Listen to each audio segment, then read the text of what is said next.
Okay, welcome to the 50th episode of The Actor and the Engineer. My name is Paul James. I come from the acting background. And I'm Josh Knapp. I'm a broadcast engineer. Here we go. 50 episodes. Crazy. I know. It's Does kind it of cool. feel like that? I don't know. A lot's happened over the last year. I mean, for me and for you too. I mean, Yeah. just in our personal lives too. So, I mean, yeah, I think it's good that we've stuck with it though. Like we've been. It doesn't seem like 50 until I see the list. Or I scroll through the pictures and stuff like that. Then I go, wow, it's been 50. Mm-hmm. Or like the website. On our website, you can only see so many of them and you have to go to the next page. Yeah. And And then the month and the calendar type thing, that's very strange to like click back all the way to June of last year. It's crazy. Yeah. Well, yeah. Congratulations. You too. Congratulations. Thank you. This is great. And we're coming up on our year anniversary. It's kind of weird. You would think that 50 is like the big one, but It's not. I mean, I don't know. You could say it's the big one, but it's not our year anniversary. So I guess technically that would be 53. So because there's 52 weeks in a year, so Right. we would have to do 52 before we get to Actually, the next year. If we record on Wednesday night of 2 weeks from now, 2 weeks from now, I think it is, we will record on the exact same day and or the same date as we did this time last year. Oh, that's awesome. Yeah, and I think it's voted in the first time. I think it was the 18th, maybe. Or, yeah. Yeah. Okay. It lines up. Wednesday is the 18th, I think. All right. Cool. I'd have to look, to be honest with you. Yeah. But still, very cool. All right. Okay. So for this week, what we're gonna do is we're going to profile movies that we've enjoyed from the decade of the 50s to kind of tie in with our 50th episode. So I've seen a lot less movies from the 50s than I have from, say, the 90s or the 2000s. But I think the movies that I've tried to be very intentional about the movies I've seen from the 50s. So What do you mean? Meaning in that, like, I tried to hit the big ones. Okay. Just recently or just in general? I mean, in general. I mean, and also, I mean, when you think about it, movies that are going to show up on, like, in a blockbuster, 10 years ago or whatever, or, on Netflix right now, are going to be movies that have kind of like survived. Right. As opposed to, I don't know, Olympus Has Fallen or something. It's just like that movie's probably not going to survive in the next 50 years. I mean, it will, but it may not survive in the way that... Well, it's not going to make AFI's top 10 list of the best movies of the 50s or the 90s or the 80s. And I say Olympus Has Fallen. I have not seen that. Maybe I should dog on a movie that I've seen that I don't like. I don't know. Well, that wasn't really a dog. It's just an observation based on, is this going to last or not? I once again had the same reaction. I thought, I'm not going to have anything to talk about. Then I went and I looked and I was like, oh yeah, I've seen that. Oh yeah, I've seen that. Oh yeah, I've seen that. Oh yeah, I've seen that. My whole list, I've seen almost everything. Yep. And there's a few where I went, I have not seen that. I have to see it. So that's why I suggested that we watch one movie that you might not have seen or that we both had not seen. And I suggested All About Eve, which I have seen and you just recently watched. Yep. And I watched High Noon just because. Oh, cool. Yeah. Because Gary Cooper won Best Actor for that, and I've always seen that on all the documentation. I'll look at the Oscars and all the information. I'm like, I've never seen that movie. That was in the 50s. I can't remember what year right now, but I just watched that on Netflix. Believe it or not, All About Eve and High Noon are the only two on Instant Watch on Netflix now.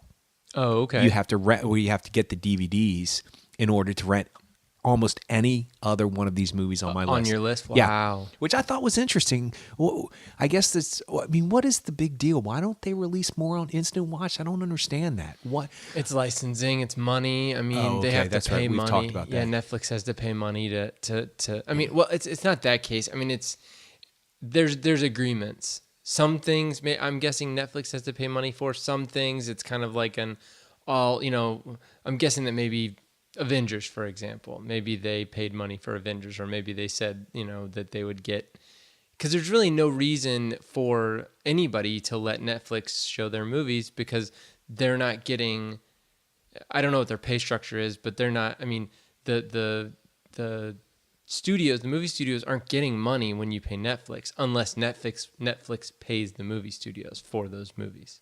Does that make sense? Yeah, totally. Well, it's an advertisement for the movie companies and production companies and stuff like that. But if it's 65 years or older, give it up. Put it on Netflix. This is why people of our generation don't know these movies, because it's not an instant watch thing, and we're in an instant watch world. Yeah. And you go, oh, have you seen Vertigo? No. Can I get it on instant watch? No. Well, then you're not going to see it. Exactly. Yeah. And I don't blame people nowadays, because we are in an instant watch. But you put any of these movies that we're getting ready to talk about into somebody's mind and tell them to look forward to it or look for it if they love movies, and they click. There's a reason why these have lasted this long a period of time. There's a reason. Yeah, and it's because they're not of the time necessarily, and they're not one note performances or one note, movies. They're broader and they're more complex, and that's what I noticed about All About Eve. Was I started watching this movie and I was like, this movie could happen today. Absolutely. It is a complete, you may change the setting, but all of these characters, all of these, the dialogue even, is very, it's cynical, it's biting. For All About Eve, maybe we'll get into that later on, but I was shocked. Well, that's actually another thing I noticed. I thought, well, the 50s is considered this very wholesome decade. Yeah. Not movies, man. Some of the subject matters of these movies are pretty intense. I'm surprised that a lot of these movies got made. Now, All About Eve is a little bit different in the fact that you're right, it is biting, it's sharp, it's jagged. There's a lot of stuff going on there, but there's nothing moralistically, is that a word? Bad morals. It's just, a person making bad choices, if you will, or a person being obsessed with something. It's not necessarily... Nobody's killing anybody. Yeah, it's not a sexual orientation issue. It's not a woman's rights issue. It's not anything controversial even today. But some of these movies on this list, I was like, whoa, how did they even get that movie made? It's just crazy. I think a lot of it goes back to the Hays Code. That we can talk about a little bit. That's kind of like the way that it was like back in the 20s, early 30s, they started kind of putting rules on movies where you can't have bad guys win, you can't have any kind of sexual, men and women can't sleep in the same bed. Is that the one foot on the ground? I don't know how. Have you heard about that? Where if you have a shot of a man and a woman kissing near a bed and they sit on the bed, you have to at least show 1 foot on the ground while they're kissing on the bed. Well, that's crazy. I was just reading through the Hays Code, these enumerated key points that they have. They have like don'ts, like, so no pointed profanity, can't use the word God, Lord, Jesus, or Christ unless it's part of religious ceremony. Can't use hell, damn, or God. What's like that? God, like oh God. Okay. Like in a throwaway kind of sense. No suggestive nudity, no illegal trafficking in drugs, any inference of sexual perversion, white slavery, miscegenation, which is sexual relationships between white and black races. What's that word? What? I think I might have said it wrong. No, that's right. Miscegenation. Never even heard that word before. I didn't know that it had a word like that. But scenes of actual childbirth. Some of these are good.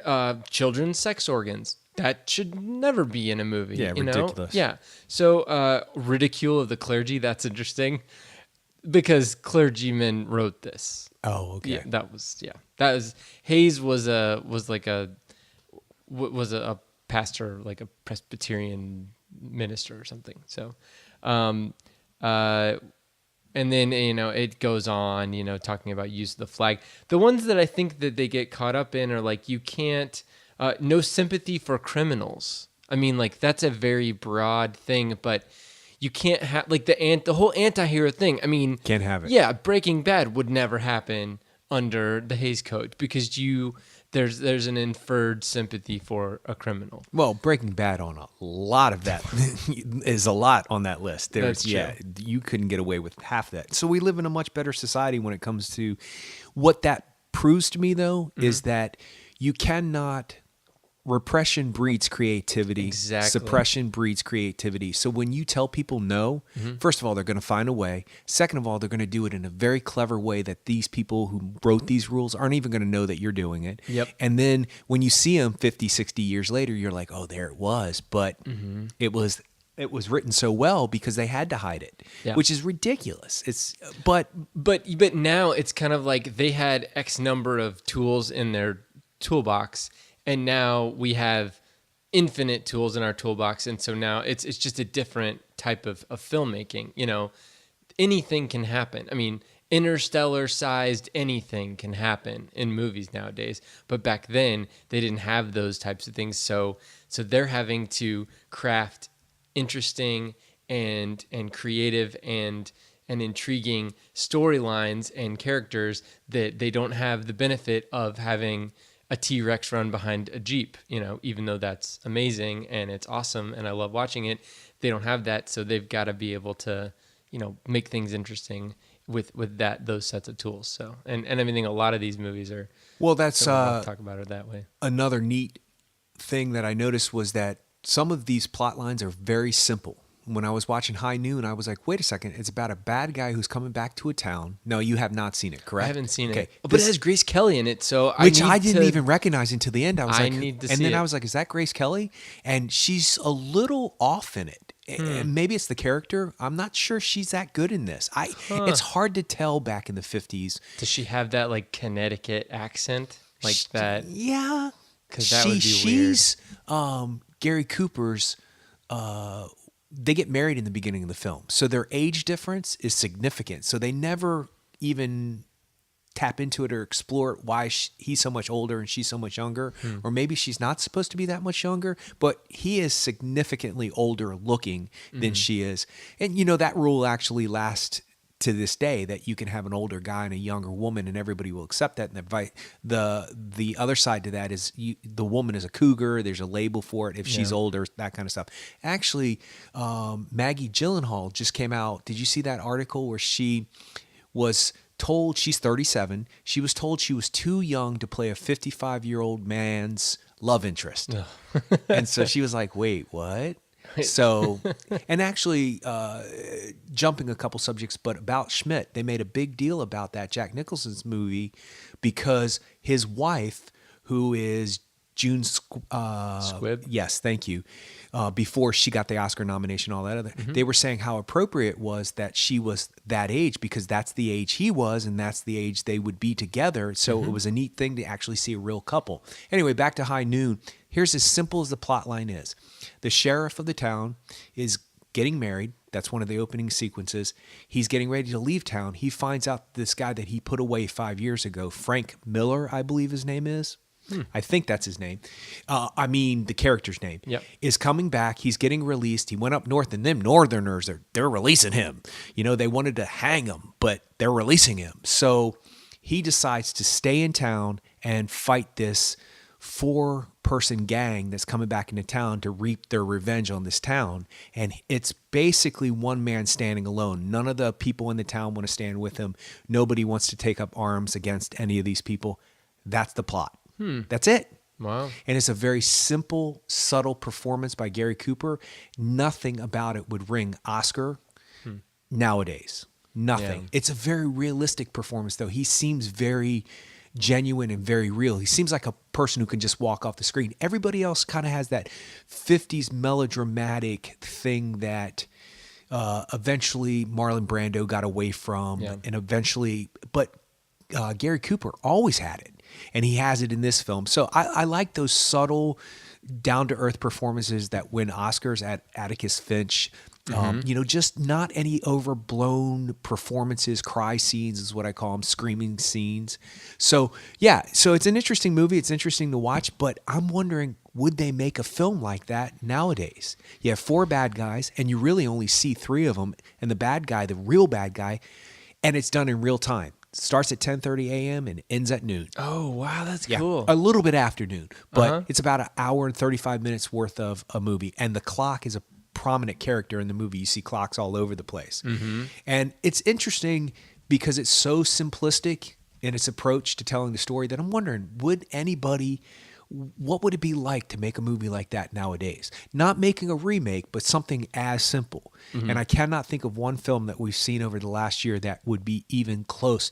Maybe Ex Machina, because it was only a few characters in it, but still complex in its in its delivery. It's still complex in the technological side of it and all that other stuff. This one is, I mean, it's a Western. It's got every cliche a Western could have. Mm-hmm. Got a dog walking across the town in the opening sequence. No tumbleweed, but you got a guy on a horse who kind of does the giddy up type of thing, if you will. From far away on the prairie, you see him coming riding. Then there's all these shots of the train and then the water tower at the train station. All those cliches. But no tumbleweed.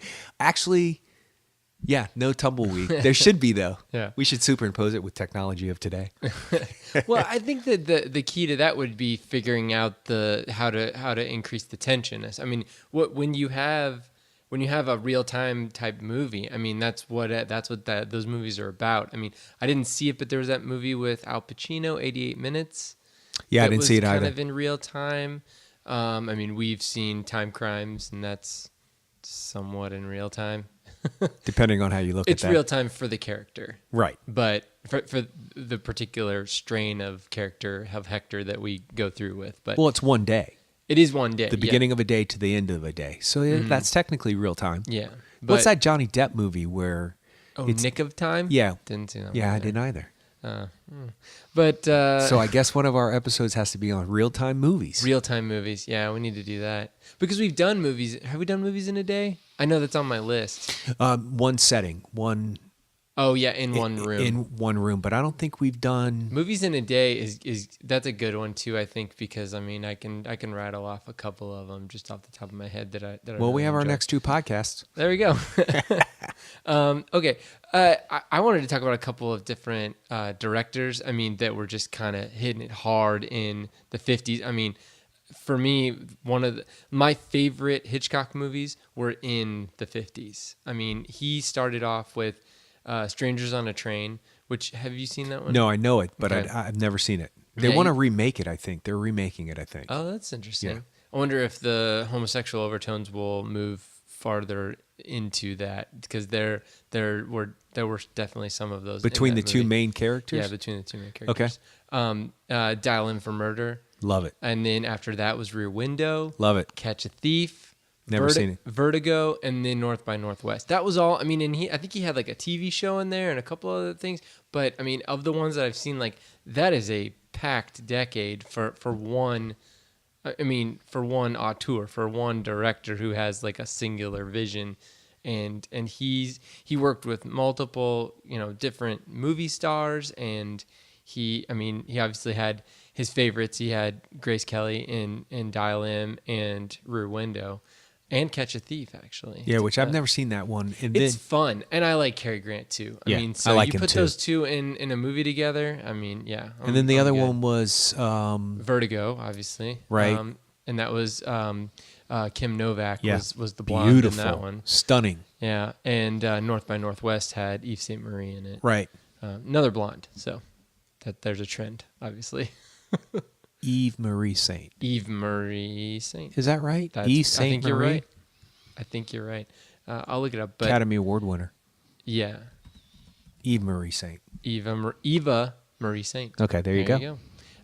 But yeah, so I mean, as far as like directors go in that decade, you can't touch them. You can't beat Hitchcock. So yeah, you can't touch them. I mean, I don't know. We've talked about Dial In for Murder. I've talked about Dial In for Murder. I mean, I think Rear Window is. I mean, there's your tension building. I want to throw up. It's so tense. Yeah. Even though I know what's going to happen, I've seen it a handful of times. Yep. I'm still. I'm on the edge of my seat. You want to get up and leave. You want to go help him. You want to push the wheelchair. You want to go next door. Don't go next door. You're telling her, don't go in there. You've seen it a million times. And then she kind of waves from the window. And you're like, get out of there. Yeah, it's intense. Yeah, and I don't know if that. I mean, I know other movies have done things like that. Well, they've remade it. No, I know that, but I just mean like I know that other movies have done things like that, where you have like that, you're the third person viewing something, and you're just like, you can't communicate with them, or the character that is seeing it can't communicate with them, but you see all those things, the trains colliding type of thing in slow motion. And but I mean, that's look around the corner. Don't go in there. Yeah, he's around the corner. He's got a gun. Yeah, and that's that's horror movies in a nutshell, right there. Right, but, good ones. Yeah. So, and then Vertigo, I mean, I know that Sight and Sound said that that's the number one movie of all time, but I mean, I can't necessarily get on board with that, but I mean, I love Jimmy Stewart, and it's an intriguing movie, but it looks like it was made in the late 50s, whereas I think like even this All About Eve that we just watched, and some of these other movies don't look as dated. I think maybe a lot of it has to do with the rear projection, and just it seemed like he was doing a lot. I have a question for you. He was trying to do a lot, but for me, it takes me out of it. I completely agree. I just recently, we talked about this before. I had never seen Vertigo all the way through, and I watched it. And I was like, oh, okay. I mean, I wasn't lit up by it like I have been. I even liked North by Northwest better. Mm-hmm. Not better, just was more interesting overall for me. Okay, in High Noon, not to get back onto subjects, but I purposely wanted to ask you this question. There's a shot of them inside the doorway of a saloon. Mm-hmm. And they ride their horses up to the saloon. They get out off their horses. They go up to the front door of the saloon. And it's obviously a real set. But behind them looks fake. It looks like it's a real rear projection. Is that because of the focus issues back then?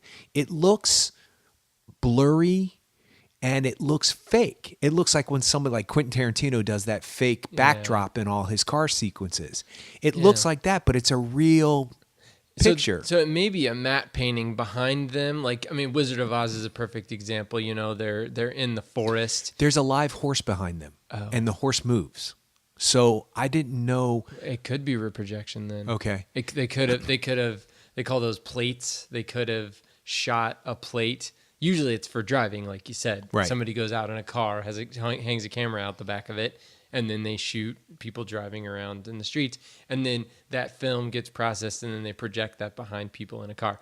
So you could do the same thing with any kind of, I mean, somebody walking on a treadmill, and you know, you've got a projection of you know, the scenery going on behind them. That can happen too, but... Well, after the show, I want to show you on Netflix really quick because I'm curious about why. I've seen this before, and I'm thinking, is it because they couldn't shoot in the saloon? Because they actually have a couple of shots, or maybe it's the hotel. They have a couple shots inside the hotel. So I know that sometimes the exterior of a shot is different than the interior. What you're seeing on the outside is not necessarily the outside of the building once you're inside. So I didn't know if it was something like that, but not to change the subject back to High Noon, but I'm curious about things like that. Yeah, I don't know. I mean, and especially somebody like Alfred Hitchcock, I mean, he's going to be trying to figure those things out, and he's going to be more willing to dig deeper into those things, making rear projection look as good as it can. But I mean, he was working with, I mean, Vertigo also, I don't know if he was working with different film or not in that, but like the colors really pop in that movie. And it seems to me, it seems to make that rear projection stuff just look really kind of trashy. Even the last scene in Rear Window where he falls down, you can tell all they're doing is pulling a camera up and they're reversing that, and they're matting him onto, you know, looking down the ledge. So, I mean, it's stuff like that where I'm just like, oh, God. See, none of that bothers me per se. What gets me with Vertigo is not necessarily a technical thing. I don't find it as interesting of a story as the other ones, and I also find it not as plausible. There's nothing in Dial M for Murder that could not happen. Oh yeah, that is straight out of like. There's nothing in Rope that couldn't happen in real life. There's nothing in. Well, there's some stuff in North by Northwest that is implausible per se. You know, Mount Rushmore fighting and he falling and all that other stuff. But it still looks kind of cool. It's still well done. Mm-hmm. But in Vertigo, the stakes. You always talk about the stakes being high. Are we supposed to believe she believes she's who that person is in the beginning? She's faking it this whole entire time. He can't tell. You're like, why would anybody do that? Mm-hmm. Why would this person do that? And it's all because of a guy asked her to do it. It doesn't add up for me. It's like, what's at stake for her to do that? And then completely lie to another human being who she obviously has feelings for. Mm-hmm. And then of course you have to, you know, her demise at the end, without giving too much away, kind of, you know, it's almost like, oh yeah, don't be bad because this is what's going to happen. And I don't know, there's something about it that doesn't completely work. I'm wondering why AFI, is it AFI that said it? I think it was Sight and Sound, but maybe a couple other sites, yes. I think maybe we need to read something, like somebody who's, who thinks it should be at that position. They probably have a much better,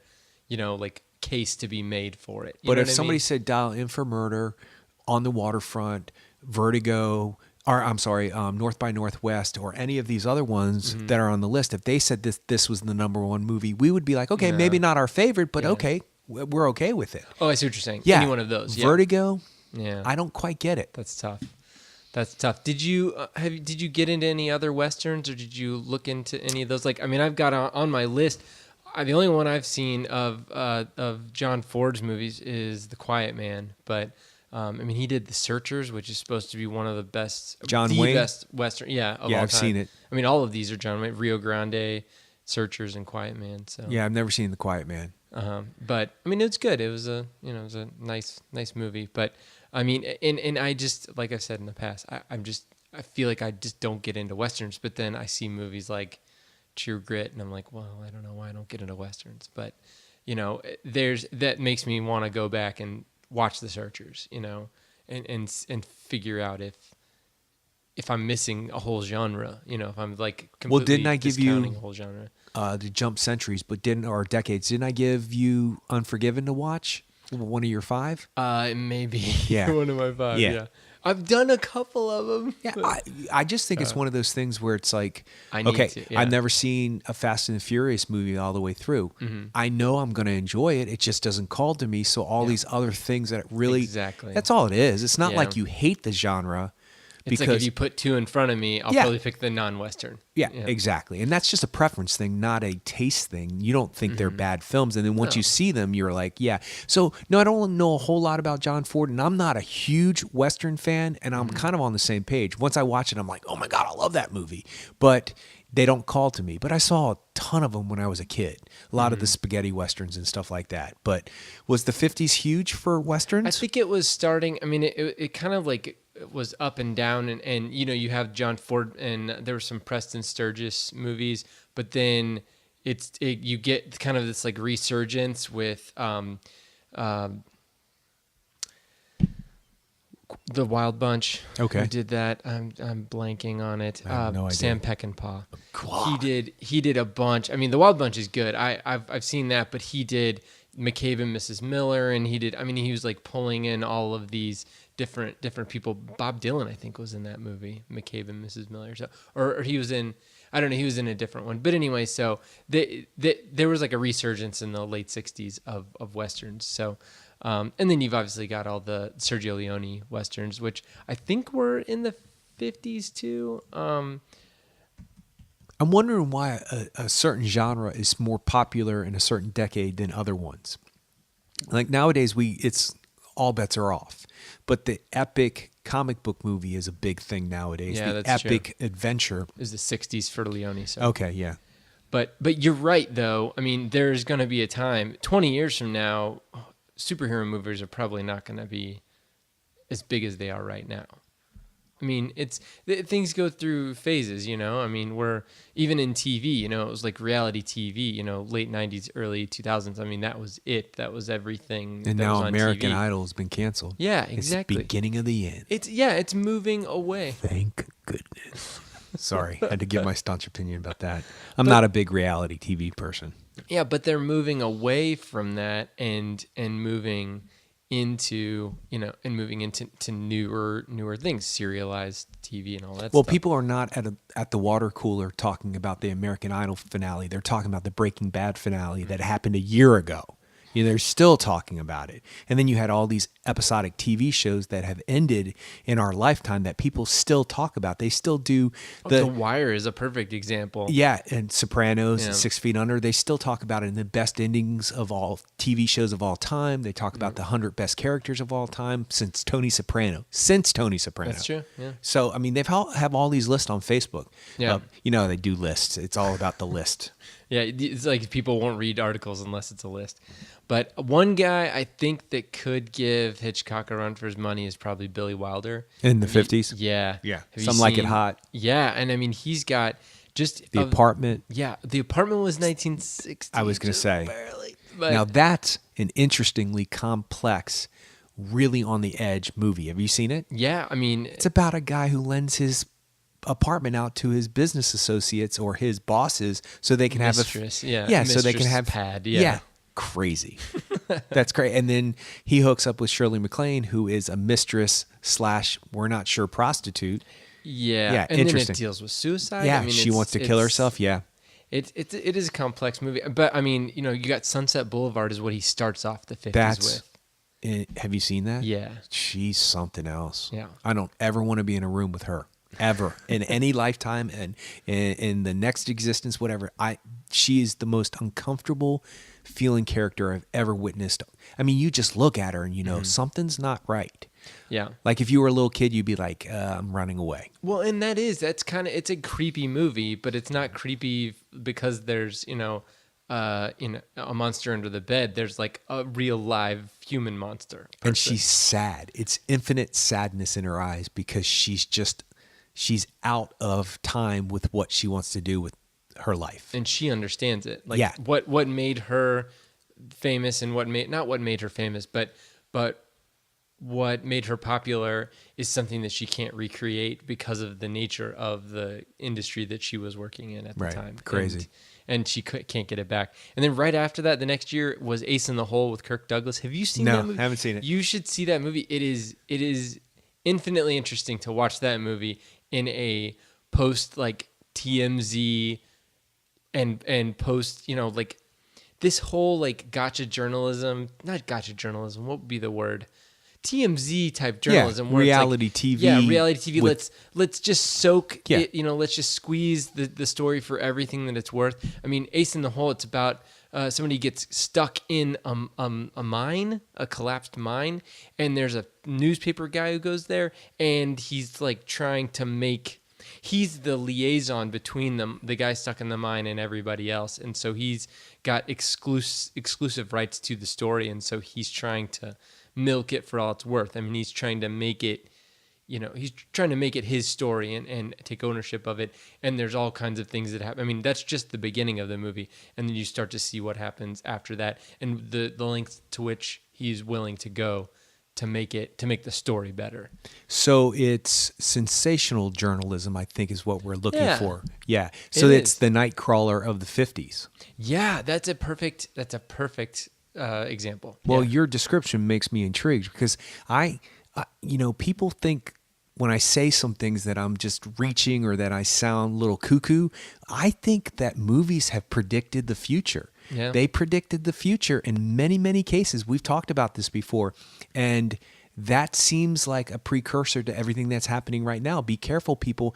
Do you know that Albert Einstein, just to switch subjects really quick, said that I hope technology never surpasses human knowledge, because when it does, we will have a bunch of drones. And there was a picture of picture of Albert Einstein in that quote, and that's not verbatim, and then a picture of all these girls at a museum texting. Oh, yeah. And I thought, at a museum.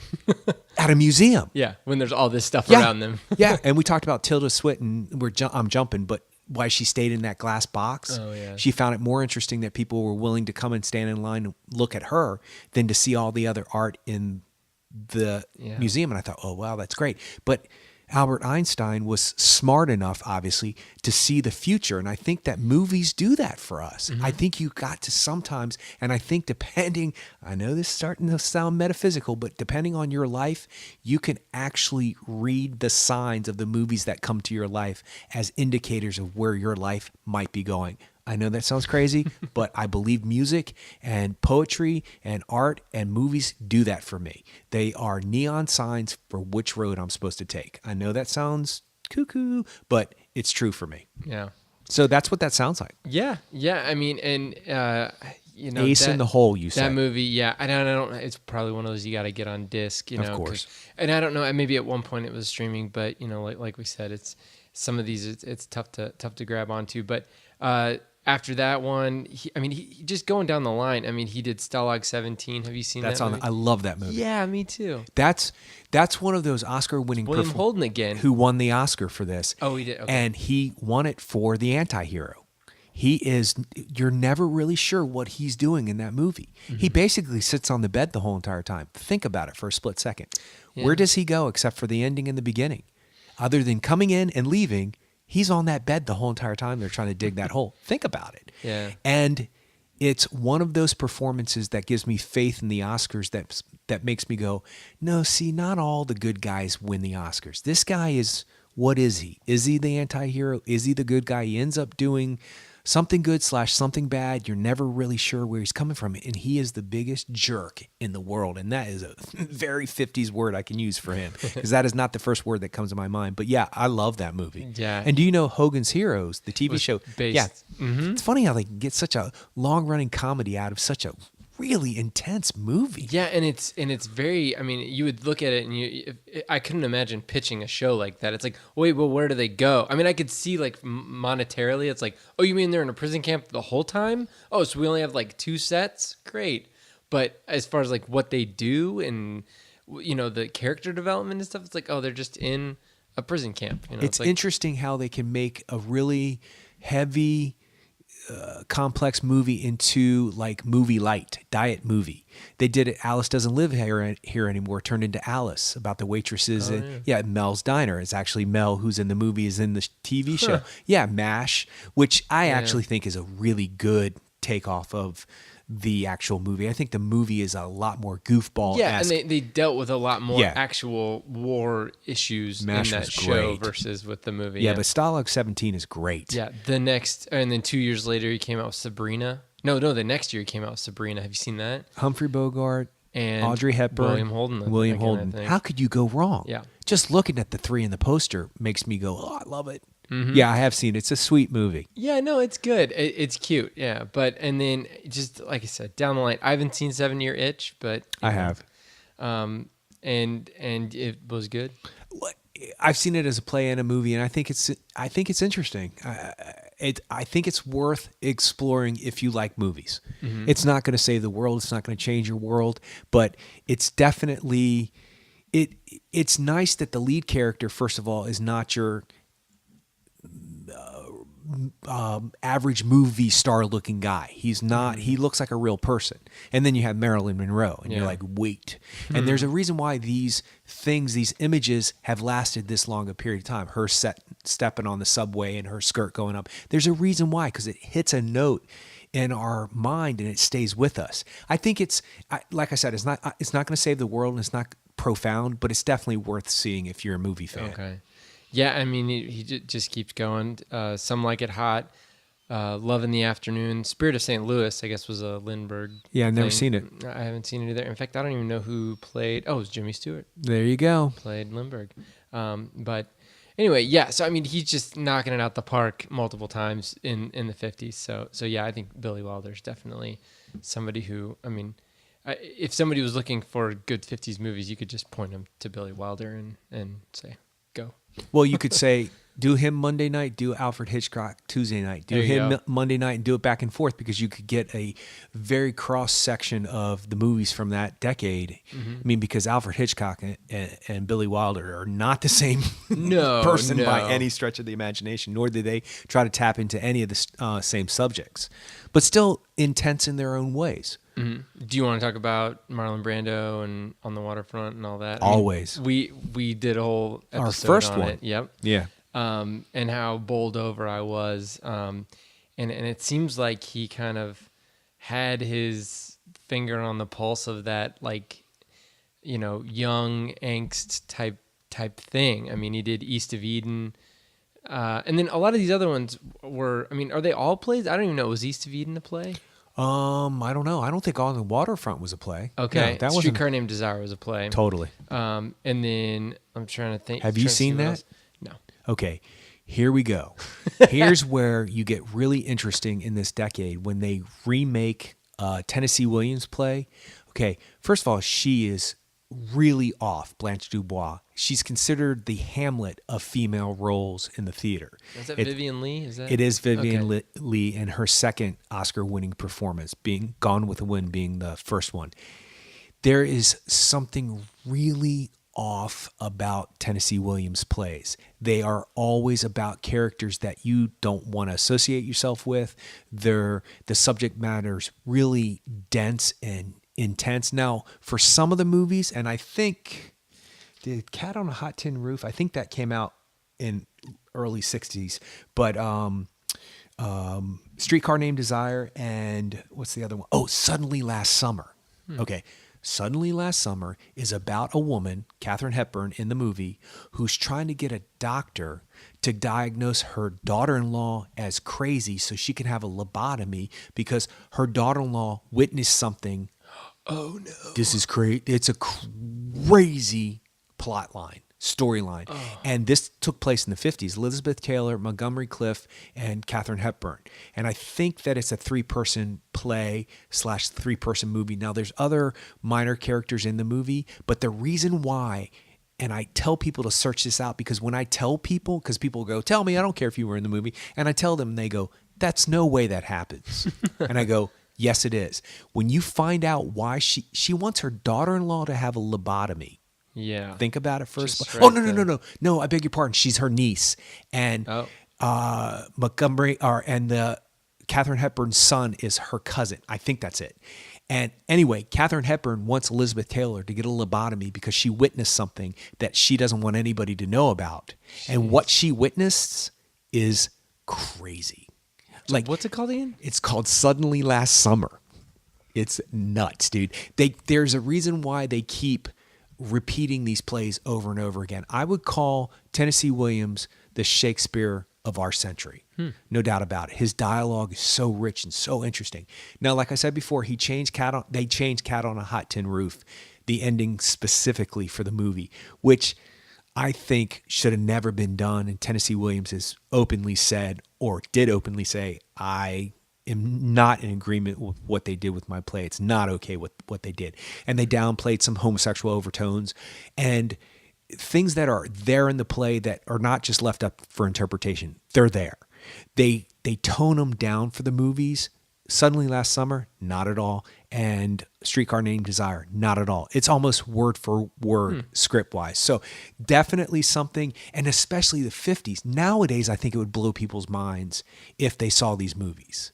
You know, like it'd be neat to see a remake of these movies because people would be like, this was written when and originally produced when? Yeah, you wouldn't have thought people in the 50s would have even thought of this.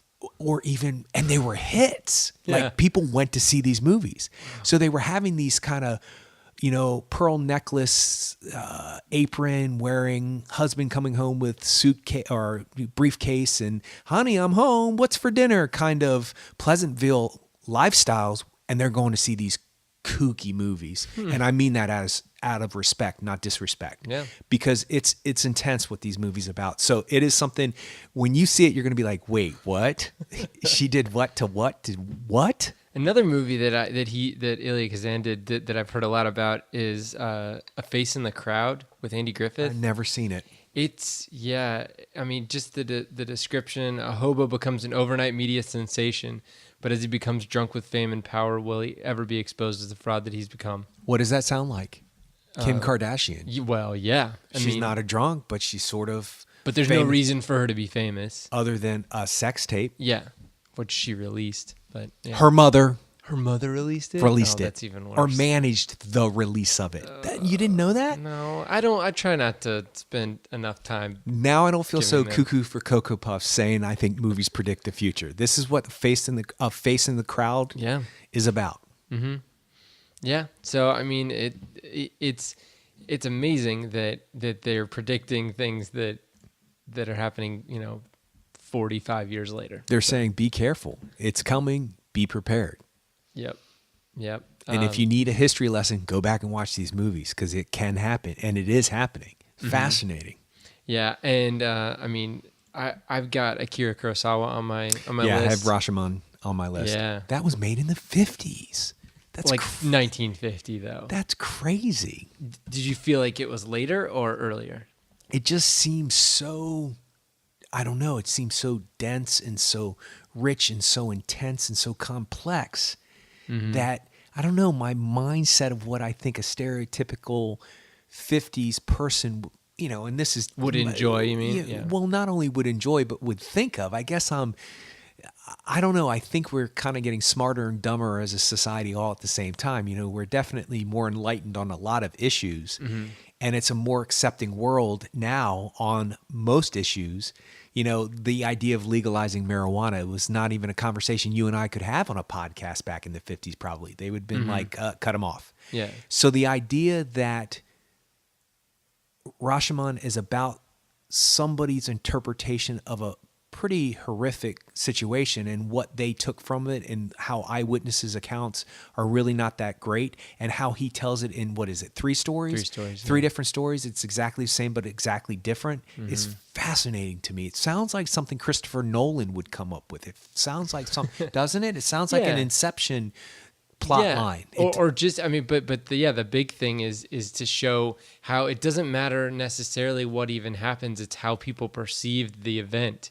How you can have 50 people in a room all see the same thing, and they can come out of that room and tell you completely different things. Crazy. And that is... And it's done so well because each little movie inside itself is shot in a different way. The angles are different. It feels differently. Like if you were to turn it on in the middle of the movie and then not have an idea of what's going on, turn it off and then turn it back on when the third plot line is a different movie, you would be like, wait, is this the same movie? Wait, that's the same story, I think. Fascinating. Yeah, we never talked about Kurosawa in our directing. That bugs me to this day, dude. Yeah, I definitely wanted to get him in here, and then I still have not seen Seven Samurai, although it's right over there on the shelf. I still have not seen it either. Okay, well, then you make me feel less bad.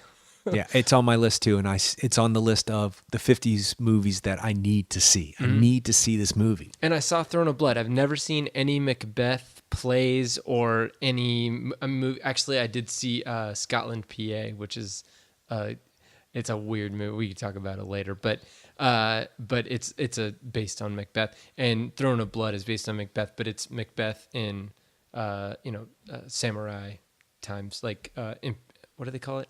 Imperial Japan, yeah, and I slept through all the dynasties in history class. Well, but you still have the Lady Macbeth, and she's just,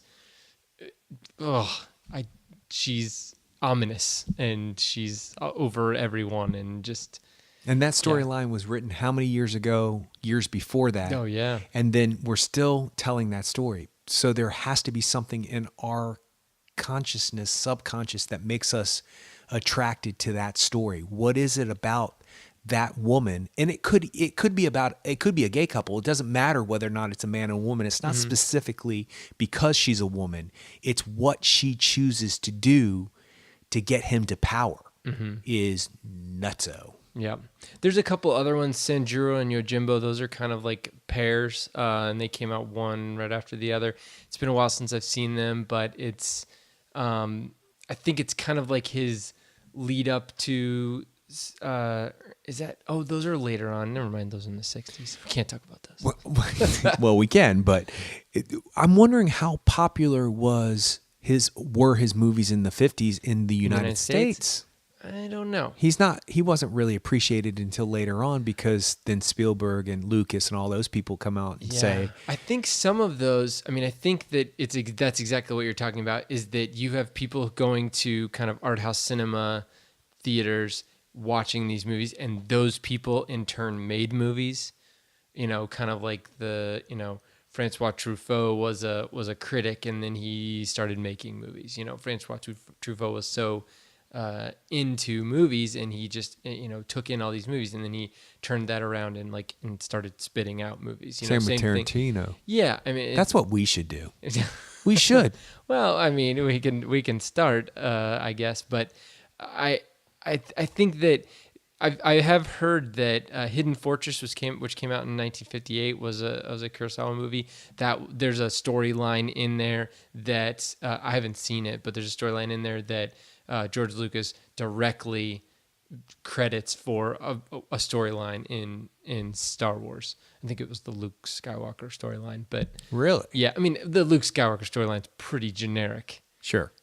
But anyway, but he said he was kind of going for a particular feel that he got out of Hidden Fortress, so which is kind of cool. I mean, he was obviously at that point, I think, late 50s, he was in college, I think, and starting to, well, actually lightsabers are nothing but swords that light up. There you go. That's what it is.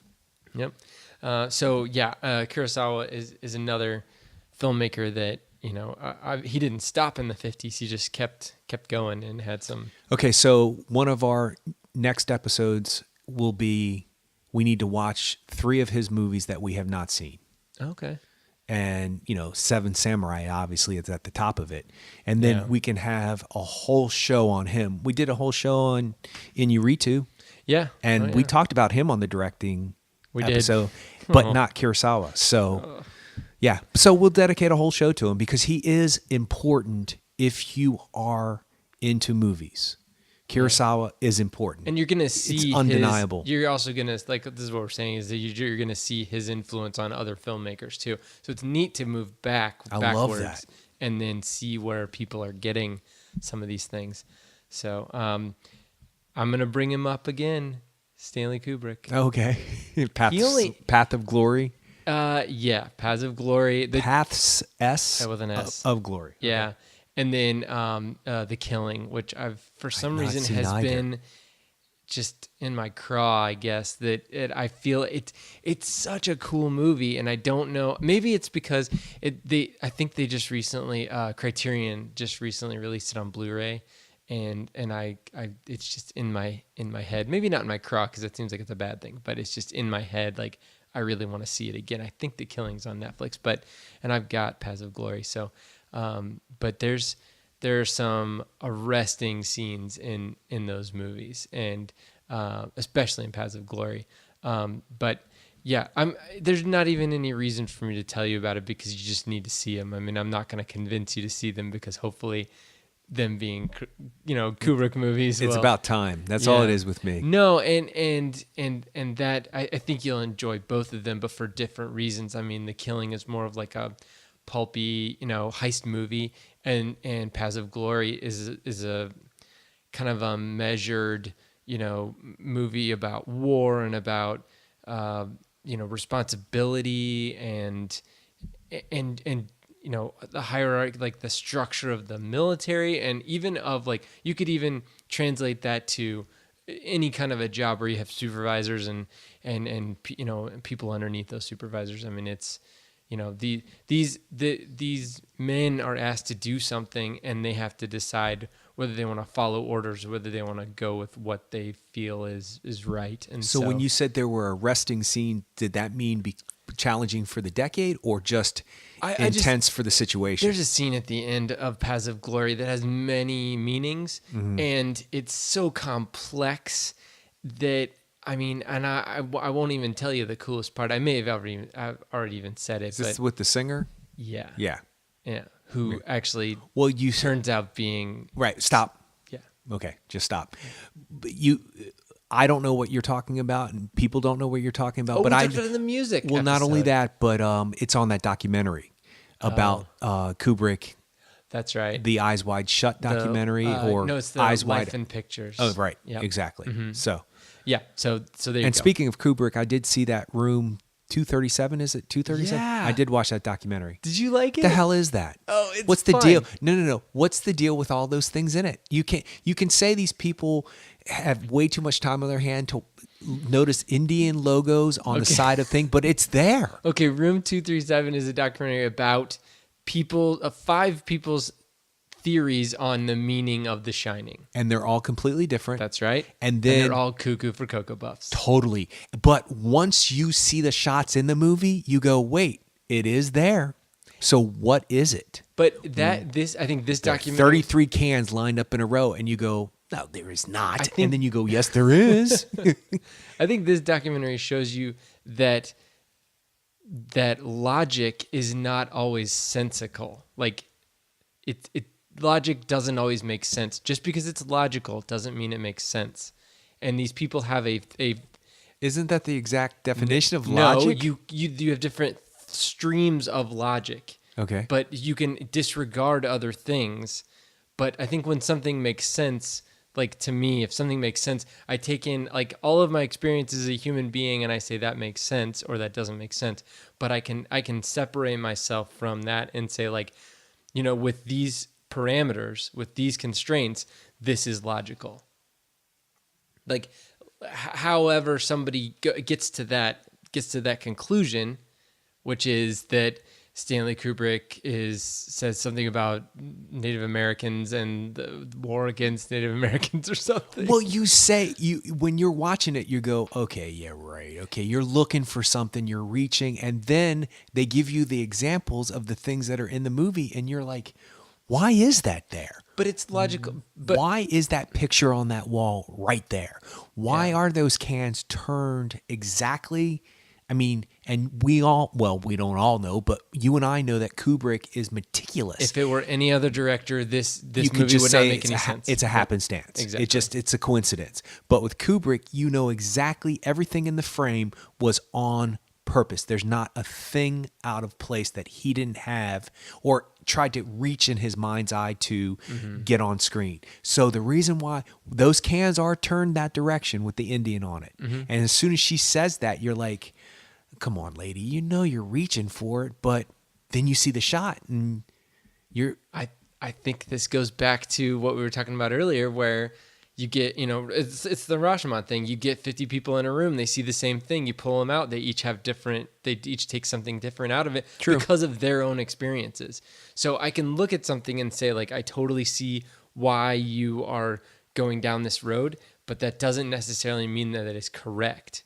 But these people wholeheartedly believe that their theory is completely valid and correct. They do believe it, yeah. But I cannot discount it because once you see the example, it's like that TV show, Ancient Aliens. The first 15 minutes, you're like, ooh, somebody needs a padded cell. Dude, seriously? What? This is a whole History Channel? Yeah. And then the next 15 minutes, they give you examples of what they're talking about, and you're like, oh, that is kind of weird.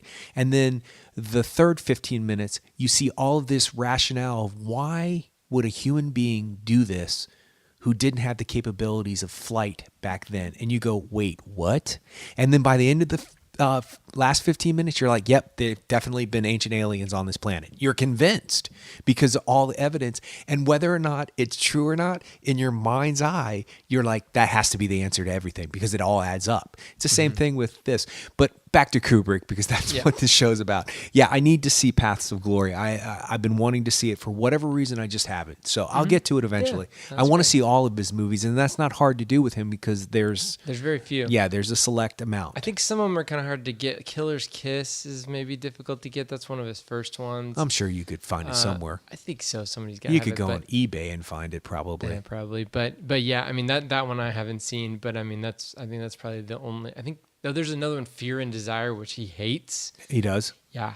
Well, he hated. I mean, he's not with us anymore. But yeah, he did not like that movie, and that one may be really hard to find. Of course, it could be on YouTube. I don't know. I find it fascinating when somebody hates a piece of art that they created. I want to watch it even more just to see what is it that he didn't like. Yeah. And a lot of times I don't necessarily agree with the artist. A lot of times I'm going, no, I think you're too close to that. Because you know what, change of director really quick to this decade, Alejandro Gonzalez Iñárritu, we are going to be able to see all of his movies in our lifetime. I mean, if we live, obviously. But we have now seen we've seen all of his movies, right? So from this point on, whatever he makes, we just have to see. And in our lifetime, we'll be able to see all of his movies, just like going back and seeing all of Kubrick's movies. And I love that. It's a reason to live. And don't take me now. I want to see the new Iñárritu film. And I feel that way about Paul Thomas Anderson. I mean, he is. And Quentin Tarantino to some extent, but I have a different reaction with Paul Thomas Anderson movies. I just, I feel like there's so much more there, and I wish people knew you outside the podcast because when you talk about movies and then the presentation of your person, it doesn't really match up. If somebody's just listening to us and hears these movies that you talk about, they probably have a completely different image of who you are than actually. I'm a pretty boring person. Well, I wouldn't say boring, but you are definitely all American, average, normal guy, married, have a nice job, nice wife, nice life. You're not eccentric on any kind of level. You're, just your average Joe, and not a bad way. There's nothing wrong with that. You are middle class America at its best. But when you talk about movies, your movie selection is really, it doesn't add up. Which one of these don't go with the other? Like if I had to place Josh's photograph with what movies I think he's gonna like, it's gonna be Furious 7, right? Which I would like that movie. I will swear to you. I like the other ones. I'm sure I'm gonna like that movie. I don't know why it's so funny.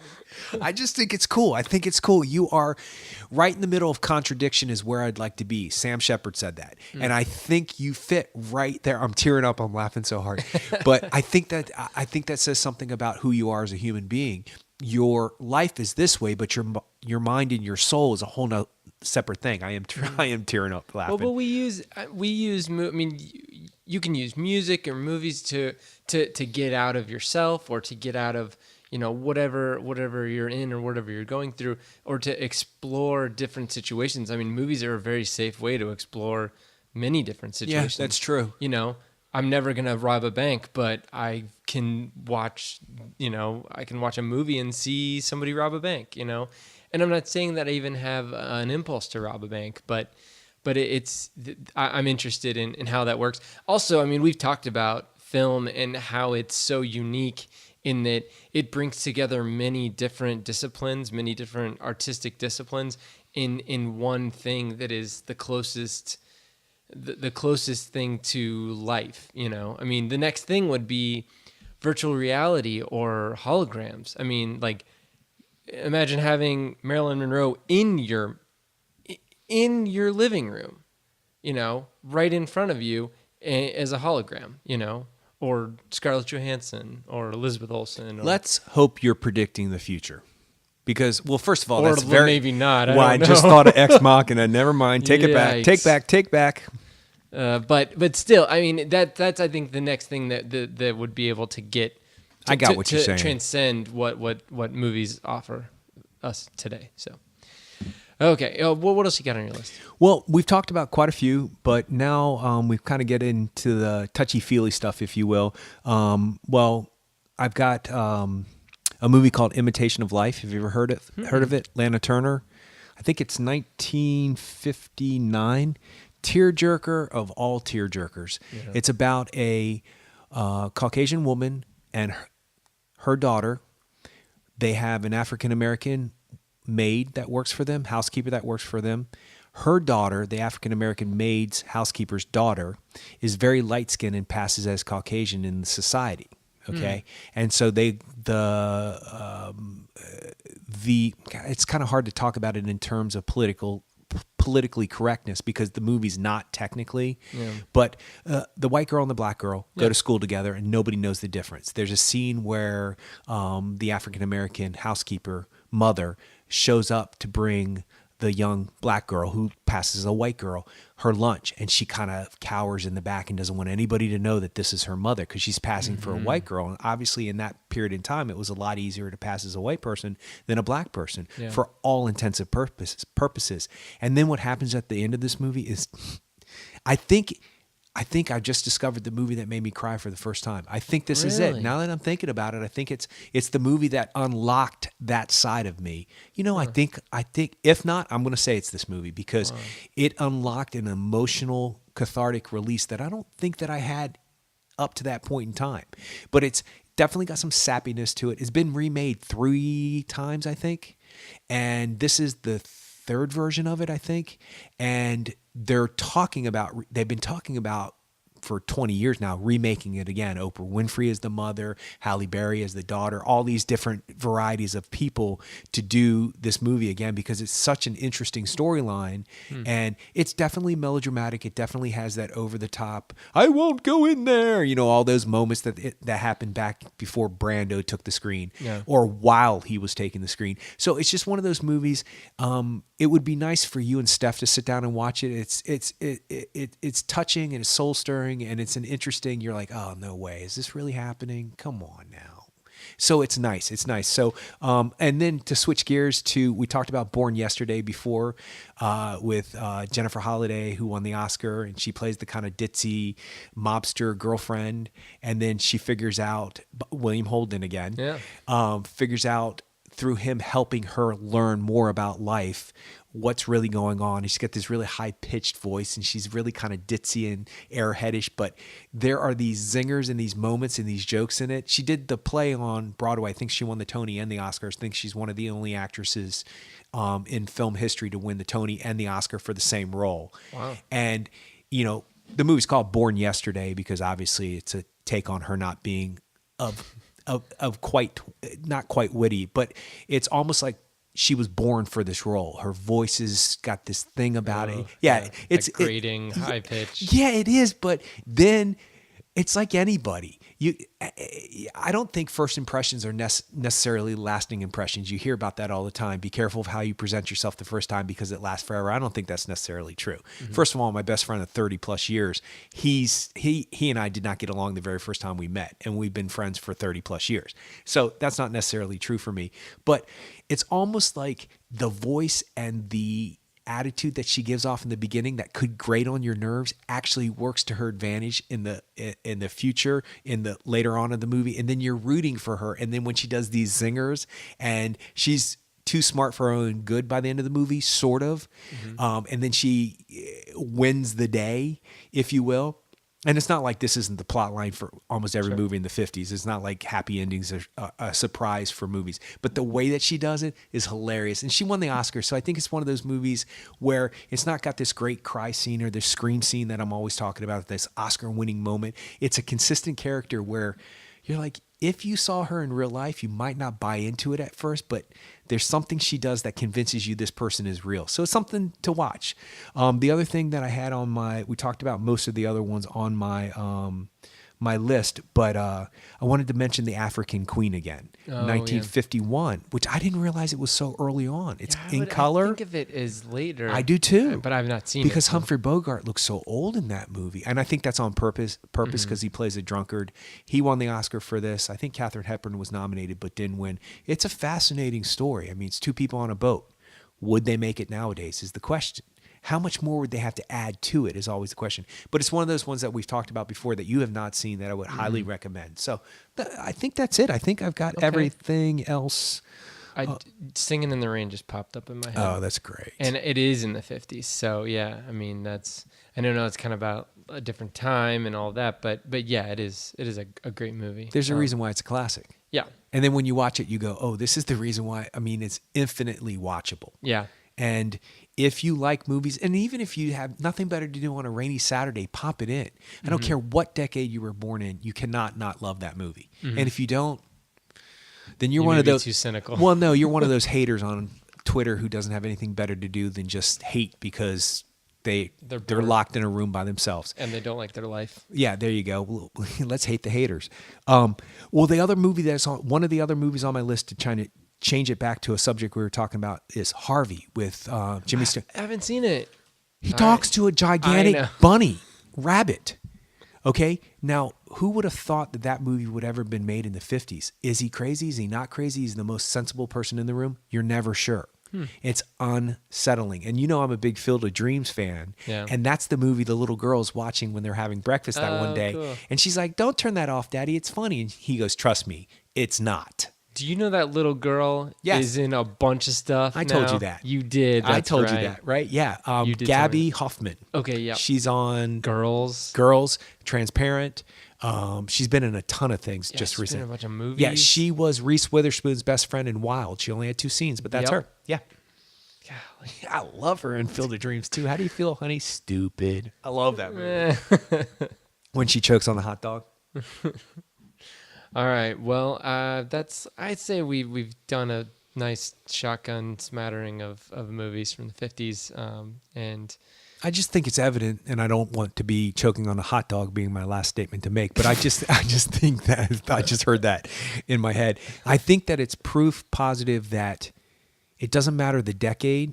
It's the American cinema. Every decade has its quality and its worth, for lack of a better term. And I think the 50s, after I started looking at the lists, I was like, man, there's a lot of great movies in the 50s. Mm-hmm. And I think if I was to make a list of movies that I think people, an essential list from my point of view, there's quite a few of these movies that I would say All About Eve, essential. Mm-hmm. Essential. Streetcar Named Desire, On the Waterfront. Ben-Hur, which I just now looked at my list and forgot about. Roman Holiday, which is on my list. That's a great movie. Yeah, it's essential. Well, and you said To Kill a Mockingbird. Is that 50s too? I can never remember. Okay. I don't think it was on the list. 62. Yeah. See, African Queen seems like 62, and To Kill a Mockingbird seems like 51. It does. That's weird, but it's just proof positive that there's always quality work going on in cinema and film and movies. And I use all three of those terms because back in the 50s, it was cinema. It wasn't movies. Now it's movies. Somewhere in the 70s, it was films, And so I think if you're a movie lover like we are, these are all, I just saw 12 Angry Men on my list, just to mention. Yeah, that's one of my favorite. It's in my top 20 movies of all time, probably. It's the very first play I was ever in. No, lie. Arsenic and Old Lace was the very first play. That was the second play I was ever in. Yeah. Cool. So anyway, the point is that if you like movies, these are the type of movies that will make you love movies. Yeah. And see where this whole generation has gotten it from. Yeah, and the other thing is just because it's in black and white, and not all these movies are in black and white, but just because it's in black and white doesn't mean that it's not worth seeing, I cannot comprehend when somebody says, I don't understand widescreen. And I certainly cannot comprehend when somebody says, I can't read while I'm watching a movie. Subtitles, and the worst of them all is black and white. Actually, I think black and white might be more intriguing because you focus on different things when you're not looking at her purple dress or his beer glasses tainted a certain color or the lipstick or the eyeshadow or something. You're actually focused on plot, narrative, character development, all of that. So there's less in the way. Yeah. I don't ever want to sound judgmental when it comes to talking about movies. I hope we don't sound judgmental when it comes to talking about movies, but the back of my teeth, I grind together when people start to say I hate subtitles, black and white, or widescreen. I don't understand it. There's no reason in the world why a movie has to be in color for it to be great. And these lists are proof positive. Yep. So anyway, I didn't mean to interject it. It just makes my back of my... I think that's a good note to end on. So, there you go. All right. So you can check us out on our website, actorandengineer.com. On Facebook, we're at facebook.com/actorandengineer. And you can tweet us on Twitter at actorengineer. So we will see you next week for our 51st episode. Until then. All right. Bye.